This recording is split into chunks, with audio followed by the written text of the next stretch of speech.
एक स्वागत है अभी हमारे साथ एक शक्ति इस तरह का घोटाला हो चाहे भ्रष्टाचार सक्रिय तो आज का जो अपने एजेंडा किस तरह की भूमिका रहेगी हमसे इन छात्रों के लिए तो तरह तरह से इनकी मांग है पुलिस सीमा में और 8 साल से कोई भी वैकेंसी नहीं आई है। इससे लिए आपके इनके लिए क्या प्रक्रिया क्या योगदान रहेगा आज के दिन में जो आपका आह्वान था समस्त उन छात्रों के लिए जो कि गांधी पार्क से मुख्यमंत्री आवास और आप बताएंगे कि हमारे दर्शकों को किस तरह से उत्तराखंड चल रहा है ये क्या प्रक्रिया है क्या किस तरह पारदर्शिता है। लेकिन सरकार जो को लगातार पूरा कर रही है वो मसला चेक विज्ञापन को लेकर हो वो मसला चेक सीमा को लेकर हो या योग ITI के माध्यम से जो यहाँ पर PG2 की भर्ती निकलती है उसका हो या तमाम प्रकार की भर्तियों या एकल संपर्क में जिस प्रकार से पेशे की कर लिए वैसे कहीं न कहीं गवर्नमेंट एग्जाम है उसका प्रावधान करने को लेकर हो और हमारे योग शिक्षकों की भूमिका हो या तमाम जितनी भी मांगे इन मांगों को लेकर लगातार संघर्ष चल रहा है। सरकार कह रही है कि हमने सब कुछ अच्छा कर दिया है सरकार के कुछ व्यवस्थित चल रहा है सरकार के हजारों लोगों को पूरा कर रहा है बहुत सारे के वायदे हैं सारे जुमले हैं विज्ञापनों में लाखों करोड़ खर्च अभी जल्दी बना यार मेरी हेलो ये है कि सड़क पर वो हटाने माना नहीं जा रहा है और अगर सड़कों पर युवाओं का संज्ञान नहीं है कल के दिन आपके मुझे सोच और ये एक तरफ सरकार द्वारा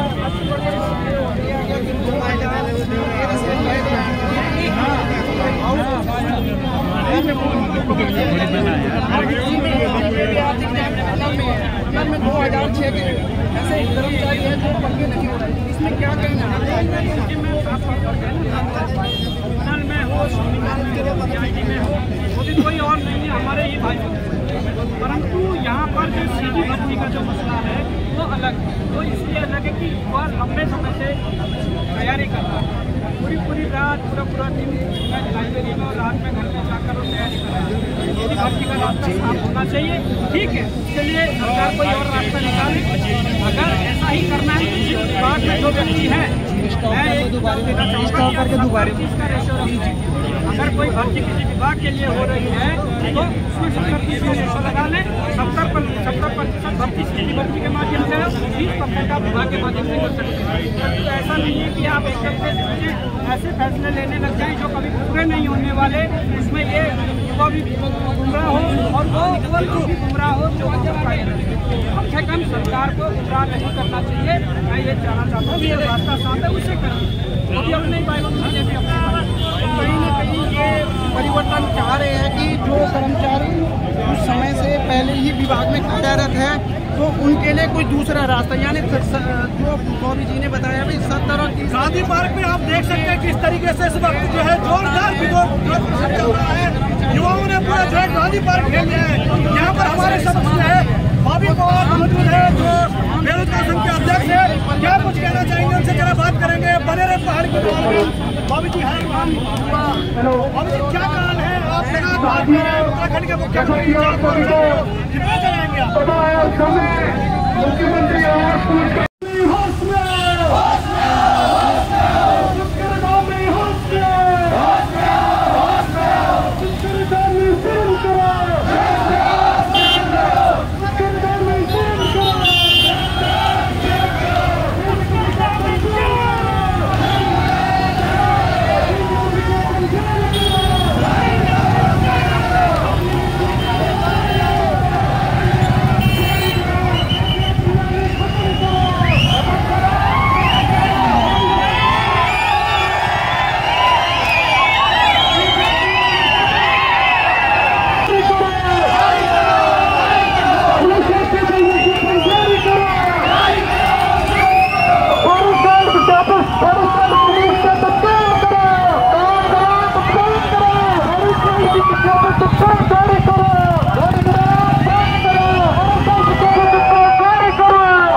ठीक। और सेब कहाँ से? यहाँ से सेब यहाँ से करना है ना, जब हो जाएगी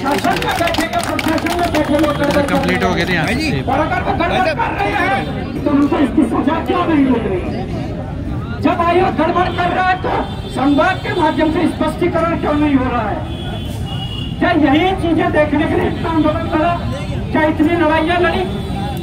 ये लड़ाइयाँ लड़ने का केवल एक मकसद है कि पारदर्शी सिस्टम अभी भी चल रही है, परंतु पारदर्शी सिस्टम लागू करवाने के लिए युवा तो संघर्ष कर रहा है। क्या सरकार उसमें क्या कर रही है? धामी जी क्या कर रहे हैं? धामी जी पर हमने कई प्रश्न चिन्ह खड़े किए, नियुक्तियों को लेकर भी प्रश्न चिन्ह खड़े किए, क्योंकि धामी जी एक ऐसे मुख्यमंत्री हैं जिन्होंने एक कर्मचारी को उसके कर्मचारी की पत्नी के लेटर के आधार पर नियुक्ति दे दी।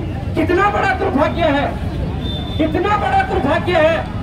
धामी जी एक ऐसे व्यक्ति हैं कि एसडीएम का पद न होते हुए भी उन मुख्यमंत्री जी ने एसडीएम के पद पर अपने चहेते को बिठा दिया।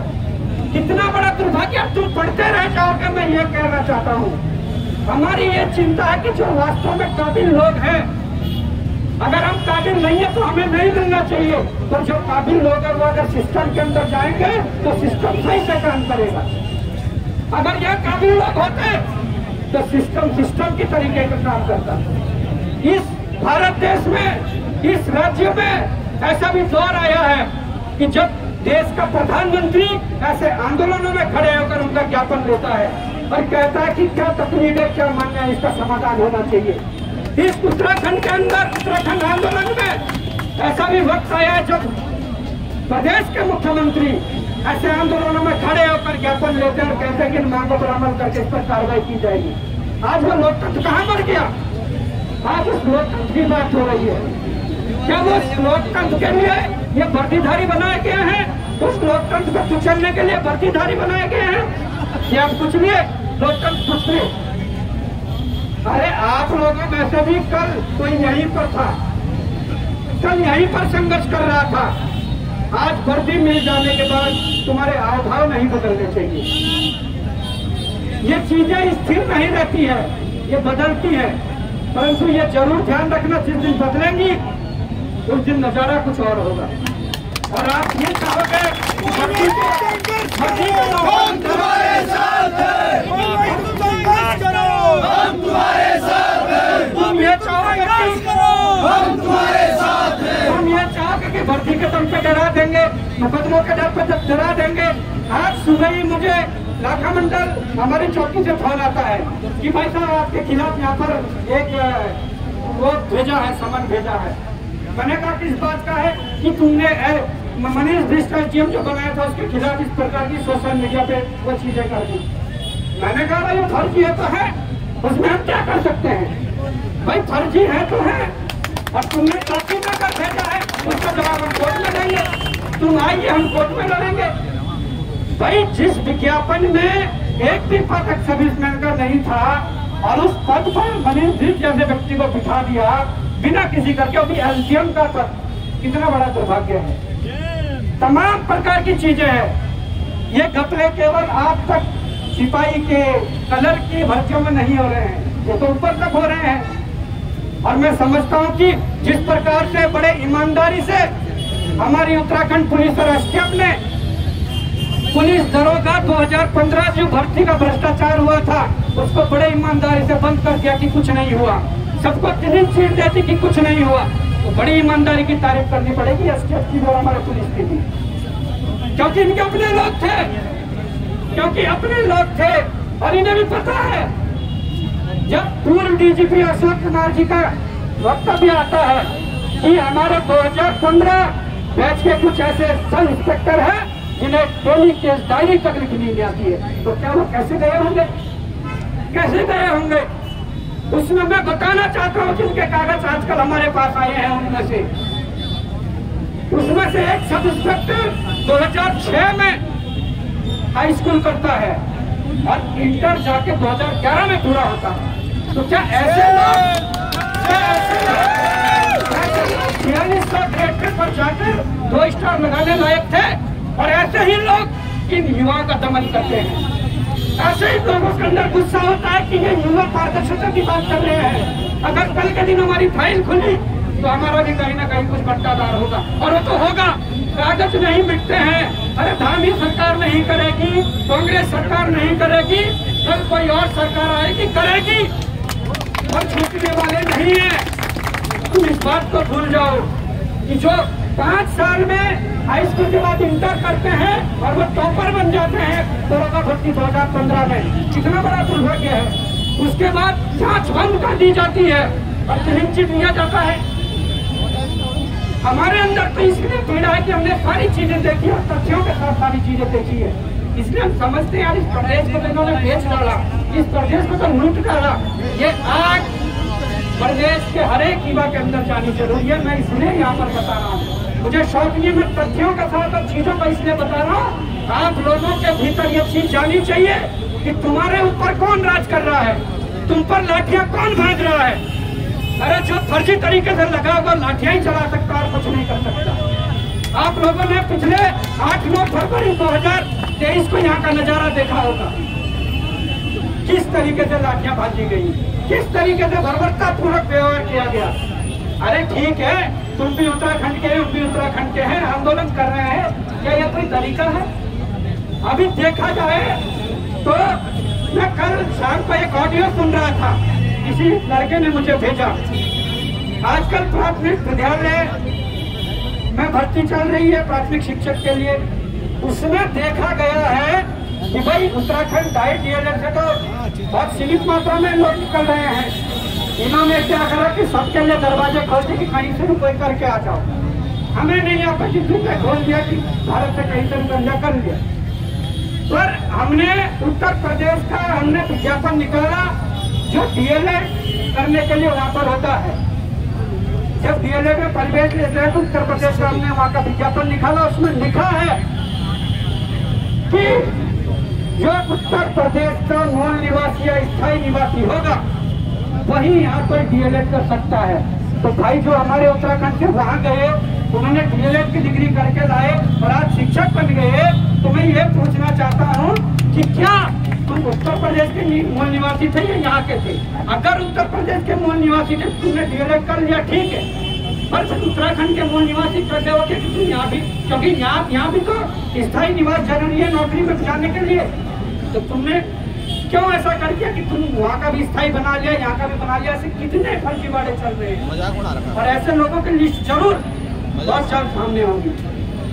कुछ लोगों ने यहाँ संविदा पे नौकरी करते हुए बाहरी प्रदेशों में डीएलएड कर लिया, और जब डीएलएड करा यहाँ से तनख्वाह खाते रहे, वहाँ से डीएलएड करा, आज वो अप्लाई कर रहे और प्राथमिक शिक्षक बन रहे हैं। आज पहाड़ों में सबसे ज्यादा कल स्कूल बंद हो रहे हैं, सबसे बड़ा कारण यह है कि हमारे बच्चों को क्वालिटी एजुकेशन नहीं मिल पा रही है। और वो क्वालिटी एजुकेशन जब तक नहीं मिलेगी, अपना बच्चा अगर कोई मजदूर भी होगा वो अपने बच्चे का भविष्य बर्बाद उस स्कूल में नहीं करना चाहेगा। हाँ, जिस दिन तुमने गांव में गांव के प्राथमिक विद्यालयों में क्वालिटी एजुकेशन देने का संकल्प ले लिया या देनी शुरू कर दी, तो एक मजदूर क्या, वहाँ का प्रधान, वहाँ का बीडीसी, वहाँ का जनप्रतिनिधि, वहाँ का बड़ा ठेकेदार, वहाँ का बिजनेसमैन, वो सब उस स्कूल में अपने बच्चों को डालेंगे क्योंकि उनके बच्चों को क्वालिटी एजुकेशन मिलेगी। तमाम प्रकार की चीजें हैं। पुलिस भर्ती का देख लीजिए, पिछले बार लॉलीपॉप किया था, खुद मुख्यमंत्री सामने टेबल पर बैठे थे, हमारा डेलीगेशन सामने बैठा था, उन्होंने कहा था कि इस भर्ती में देरी हो गई है और आगामी भर्ती जो निकलेगी उसमें पूरे उन अभ्यर्थियों को छूट दी जाएगी जिनको एक बार भी अवसर पुलिस भर्ती में नहीं मिला है। मतलब जो 14 में नहीं भर पाया था और 21 में भी नहीं भर पाया था, जिनकी एज क्रॉस हो गई थी, उन्होंने कहा मुख्यमंत्री जी ने कि एज बढ़ाई जाएगी, उनको मौका दिया जाएगा। तो कहाँ गया कि जुमला मान लिया जाए?